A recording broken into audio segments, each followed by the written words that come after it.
ठंड का मौसम था, शाम होने को थी, अंधेरा घिर आया था। घर की बहू स्नेहा फटाफट रसोई में हाथ चला रही थी। आज ननद नंदोई जी आने वाले थे। अब ननद नंदोई जी आ रहे हैं तो मौसी सास मौसी जी भी भला आएंगे ही। वैसे भी अम्मा जी अपने मायके वालों को हर छोटे से छोटे काम में जरूर बुलाती हैं। हाँ, ये अलग बात है कि ससुराल वाले से वो 2 गज पर नहीं, पूरे 2 किलोमीटर की दूरी रखना पसंद करती है। और यह हर हाल बहू के मायके वाले के साथ था। उन्हें तो बस खुद की बेटी और अपना मायका ही ज्यादा अच्छा लगता था। आज वैसे तो कोई खास त्योहार नहीं है, ना ही घर में किसी की सालगिरह पर अम्मा जी ने खास न्योता देकर अपनी बेटी और दामाद को बुलाया था, क्योंकि उन्हें लग रहा था कि उनकी बेटी दामाद को आए हुए बहुत दिन हो गए। हाँ, ये अलग बात है कि अभी 10 दिन पहले ही तो आकर गए थे। और वैसे भी कौन सा अम्मा जी ने काम करना था। घर में बहू आने के बाद तो सास वैसे ही रिटायरमेंट ले लेती है। हाँ, पर ऑर्डर देना नहीं भूलती। तो इस कड़ाके की ठंड अंदर अपनी बहू को लगा दिया काम पर। अब इतनी तेज ठंड हो और मूंग का हलवा और पकौड़ी ना बने, ऐसा थोड़ी ना हो सकता था। बस आज के मेन्यू में यही डिसाइड था। साथ में 3 तरह की सब्जी और पूरी। अलग घर के 7 सदस्यों के अलावा मेहमानों को मिलकर 13 लोगों का खाना बनाना था। इसलिए स्नेहा लगी हुई थी काम पर। मेहमान के आने से पहले ज्यादा से ज्यादा काम कर लेना चाहती थी, क्योंकि मेहमानों को आने के बाद चाय पानी पकवारे का काम भी स्नेहा को ही करना था। मदद कराने भी कोई रसोई में नहीं आता था। जैसे तैसे सब्जी और हलवा तैयार करके रखा ही था कि इतने में मेहमान आ गए।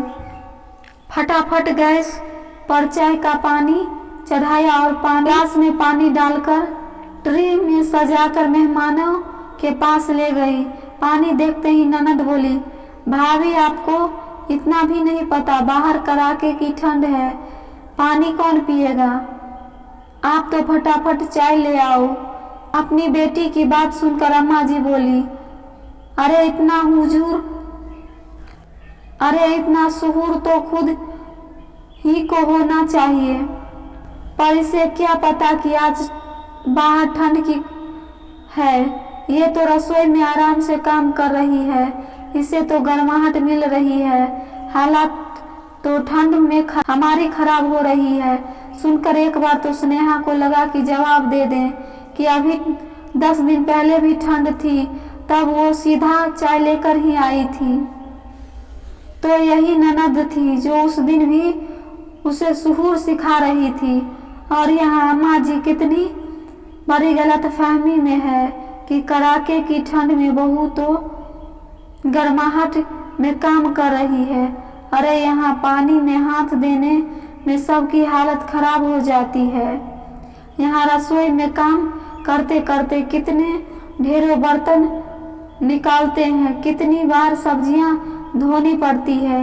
क्या उन सब के लिए गीजर लगा रखा है। खैर, अपनी बात को अपने मन में ही रखकर स्नेहा वापस रसोई में आई। फटाफट चाय बनाकर सबको चाय पकड़ा लाई और रसोई में आकर फटाफट बड़े चूल्हे पर बड़ी कढ़ाई तेल भरकर चढ़ा दी। फटाफट पूरी और पकौड़ी तलने लगी। पहले पुरुषों और बच्चों को बिठाया गया। अम्मा जी, मौसी जी और ननद मनुहार कर के उन्हें खिलाने लगी। मनुहार के नाम पर जबरदस्ती थाली में एक्स्ट्रा खाना डाले जा रही थी।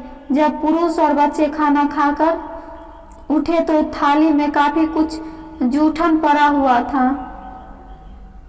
उसके बाद बैठी महिलाएं, लेकिन उन महिलाओं में एक घर की बहू का नाम नहीं था। अम्मा जी बड़ी मनुहार करके अपनी बेटी बहन और भांजी को खाना परोस रही थी। और फिर वही हुआ, इनकी थाली में भी जूठन पड़ा हुआ था।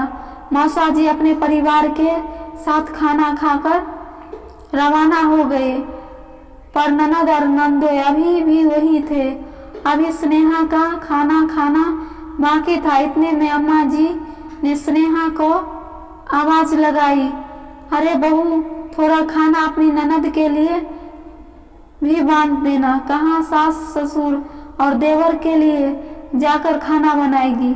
स्नेहा ने खाने के बर्तन खोल कर देखे तो खाना इतना बचा ही नहीं था, पर अब अम्मा जी बोल चुकी थी तो थोड़ा बहुत तो खाना पैक करना ही था, इसलिए थोड़ा थोड़ा अपने लिए निकाल कर बाकी का सामान उसने पैक कर दिया।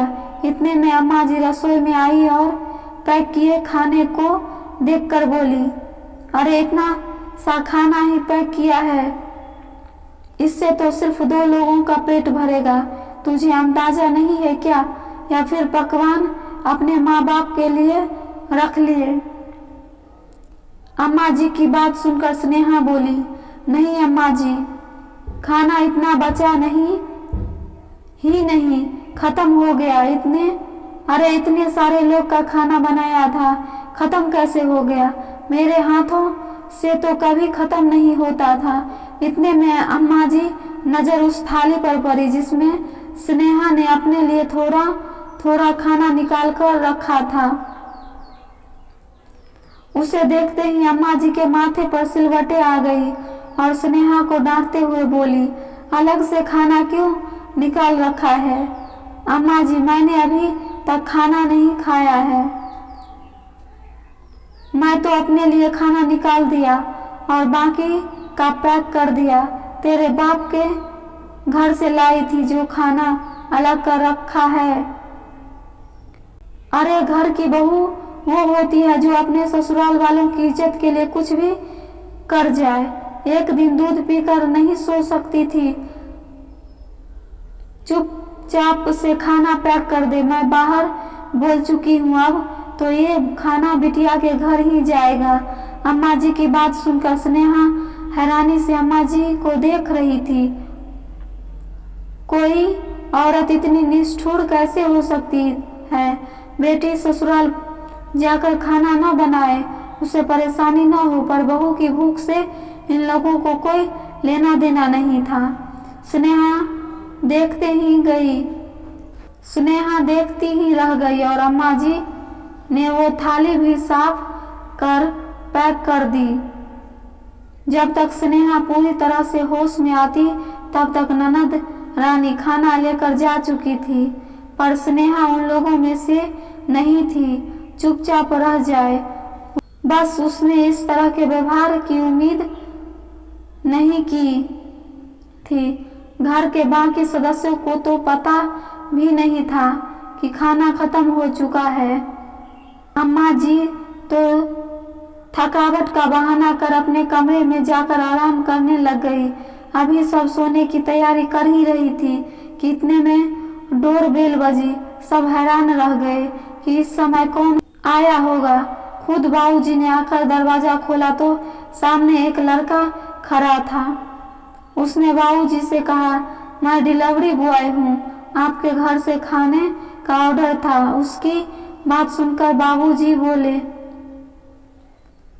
अरे तुम्हें कोई गलतफहमी हुई होगी, वैसा हमारा घर से तो कोई ऑर्डर नहीं किया है। इतने में पीछे से स्नेहा आ गई और बोली, नहीं नहीं बाबूजी, मैंने ऑर्डर किया था। और डिलीवरी बॉय को पैसे देकर अपना पार्सल लेकर कमरे की तरफ जाने लगी। तब तक घर के बाकी सदस्य भी बाहर निकल आए। बाबूजी ने स्नेहा को रोककर पूछा, बेटा आज तो घर में इतने पकवान बने हैं, फिर भी तुम बाहर से खाना मंगवा कर खा रही हो? उनकी बात सुनकर स्नेहा ने अम्मा जी की तरफ देखते हुए कहा, हाँ बाबूजी, पकवान तो बने थे, पर घर की बहू के लिए नहीं थे। चाहे खाना मनोहार के नाम पर कूड़े में फेंक दिया गया हो, पर खाने के लिए थोड़ा सा खाना छोड़ना भी नहीं किसी ने ठीक समझा। अपनी इज्जत के नाम पर बहू को दूध पीकर सोने के लिए कहा जा रहा है, पर मैं समझौता करने वालों में से तो हूँ नहीं। मुझे भूख पेट नींद नहीं आती और दूध से मेरी भूख मिटती नहीं। रात के 11 बज रहे हैं और दोपहर से इतनी मेहनत करते करते मैं थक चुकी हूँ, इसलिए अपने लिए खाना ऑर्डर कर दिया। कहकर स्नेहा अपने कमरे में जाकर खाना खाने लगी। पीछे से बाबूजी अम्मा जी को लताड़ रहे थे। आज के बाद मेहमान बुलाने से पहले सोच लेना। मनुहार और बर्बादी का फर्क नहीं पता। तुम्हें खाना पेट भरने के लिए है, फेंकने के लिए नहीं है। कितना खाना तुमने मनुहार के नाम पर बर्बाद कर दिया। ऊपर से बेटी को ससुराल जाकर खाना न बनाना पड़े, इसलिए बहू के हिस्से का खाना भी उसके लिए पैक कर दिया। अपनी बेटी के लिए खाना पैक करना जरूरी था क्या? जो खाना बना रही थी उसके लिए खाना नहीं बचा। खबरदार, आज के बाद मैंने सुना कि बहू के लिए घर में खाना नहीं बचा। बाबूजी के गुस्से के आगे अम्मा जी कुछ बोल ही नहीं पाई। वो दिन था और आज का दिन है। जब भी घर में मेहमान आते तो खुद बाबूजी रसोई में आकर जरूर चेक करते कि बहू के लिए खाना बचा है या नहीं। साथ ही साथ मनुहार के नाम पर खाना कूड़े में ना फेंकने देते। दोस्तों, सासू माँ ने स्नेहा के साथ अच्छा नहीं किया। जो खाना बचा था वो खाना बहू खाने देना चाहिए था।